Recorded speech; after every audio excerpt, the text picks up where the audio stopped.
Dear viewer, today we are going to cast a residential building, and the roof slab size is 25 feet by 42 feet. Thickness is 6 inch.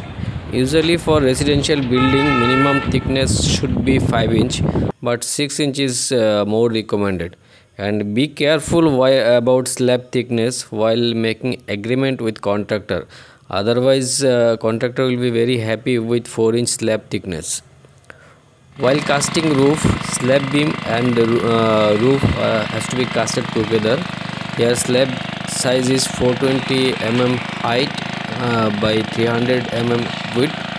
First beam has to be casted, then the slab. I am using concrete in the M20 ratio, and for this 25 feet by 42 feet roof, I have used 110 bags PPC cement, 450 CFT sand and 600 CFT aggregate, and curing for 28 days will start from tomorrow.